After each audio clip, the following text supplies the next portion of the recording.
Hi, my name's Davina and I'm joined with Gloria today. And personally, I've not had an awful lot of experience in my family with anyone who's been affected by Parkinson's disease. And I thought it would be valuable to some people to actually ask people who've had their lives affected, either directly or indirectly, by Parkinson's, to see how it affected them in ways that probably outside people don't often think of.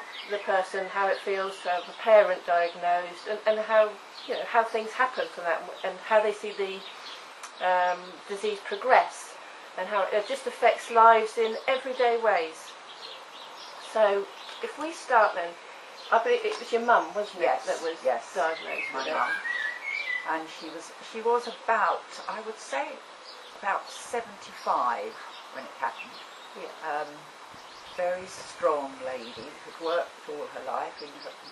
My parents had their own businesses in London, and up until she was diagnosed, she was still travelling from Chingford into the city every day. Wow.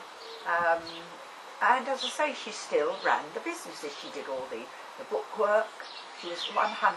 So she's like active and very robust active, and very dynamic, active. really. Yes, then. yes, she was. And the first thing we noticed was she was beginning to shake, but like all of us really, you get these, as you get older, you get this little shaking, just like I am at the moment really. We didn't take a lot of notice. We used to see her every week, and gradually as the cups and saucers came out, it wasn't, they were just, you know, on the move, and in the end she could hardly pick up a cup and saucer, but she insisted there was nothing wrong with her. Yeah. Until very suddenly, and it seemed to happen almost overnight, her body literally went to one side completely. From the waist she went right down. Oh, right. Which I'd never seen before. It was quite frightening. She literally went right the way down. And she then was obviously taken to the doctor, and they diagnosed Parkinson's really, really quickly, because I don't think I'd even heard of it, because we didn't have anyone in the family at all with it. And nobody seemed to know anything. No. They really didn't. You know, they said, well, we can't cure it, well, fine, but, you know, we'll give you tablets, and that's all she had, tablets. So, of course, then it got to the point she couldn't be left at home anymore. The bungalow had to be sold because we knew that the nursing home was £1,000 a week, which is a lot of money. And so in she went. But unfortunately, she was just left. She was sat with all the other people in a chair. So that's like, then almost her life had died at that Yes, point. You know how she'd been, and she was involved in stuff. It was finished. Her life was suddenly... Because of that physical kind of shift. Yes, yes. But everything else seemed to drop away then for her. Absolutely, absolutely. She became an old lady overnight. Yeah. And that was very frightening, after somebody being so active and her mind being so active. That must have been hard for you to see.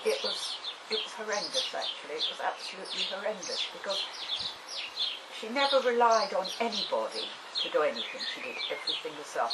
And suddenly, well, I know what it feels like now, when you suddenly realise you've got to have help. And that's when she'd agreed to go into a home, because she knew she couldn't stay in her house, in her bungalow anymore. But it was the mind and the body. I still think now, if there'd been somebody there with the exercise that you're all doing now, to stimulate, just to keep, you know, instead of that, and then we didn't know enough. No. To say, well, why can't you have it? Because nobody told you anything. No, and it's like, not to dismiss the fact of just exercises for the body, it's because that's an interaction, isn't it? Yes, with people, absolutely. with the instructor. Absolutely. And actually to physically move, still engaging the brain, isn't it? Yes.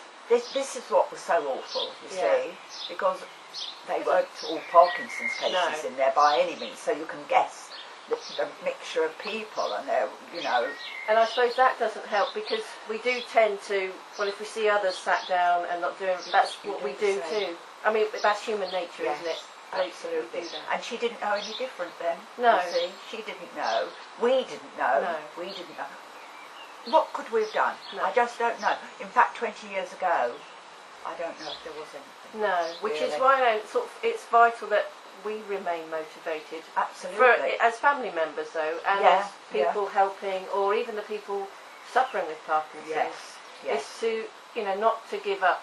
You know, I think whenever we're ill, sometimes we get to that point we just can't be bothered, don't we? That's And there very is, true. I think Very you still have to find ways, even little ways. It's not a full-on marathon regime or anything, no. but it's just the movement, Yes. isn't it? Yeah, absolutely. It does engage your whole. Yes, and Whole being. also, if you can, be with people that got the same. To be able to say to one another, do you get this? Yes. Do you? Before the mind starts going, which unfortunately with my mother it did. But that's why I think it's valuable to share stories and experiences, isn't Yes, it? definitely. Or even what's worked or what doesn't work. Yes, Or, because we know it works for some people and not for others. But I look back now and I think, why didn't we do this? Why? Because we just didn't know. yeah, We it's didn't always know. easier with hindsight, isn't it? But Yes, because it is the most soul destroying when you see somebody that was so active go downhill so quickly. It was so. I can't remember exactly how long it was. She was diagnosed and she died. It wasn't that long. I would say 3 years at the very, very most. And do you think some of that would have been like a psychological? Well, because yes, Winding I do. down in I a do, way. because she gave up. Yeah.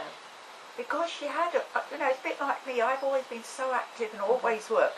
And you suddenly do feel, now what point have I got? If I feel so awful, what am I going to do? So you need somebody to push you along just a little bit, don't you? And if somebody says to you, look, we'll try this and we'll try this, and move you about a little bit. I do wonder, but what I'd love to know is, what help would there have been 20 years ago? Probably not an awful lot right then. I don't anyway, think so. I don't think so. Because it wasn't really, like a lot of things, it wasn't talked about. No, I don't think so. And actually 20 years doesn't sound long, but actually it is a has very happened. long time. A lot has happened in 20 years. And people didn't talk an awful lot about emotions or feelings so much then anyway, either, did they? Or, you know, it was, well, what do you expect when you're getting old? That's right. It's kind of, but this is why it is so important, I think, if people start getting this trembling, that immediately it's looked at and not left till it's so bad. Yeah.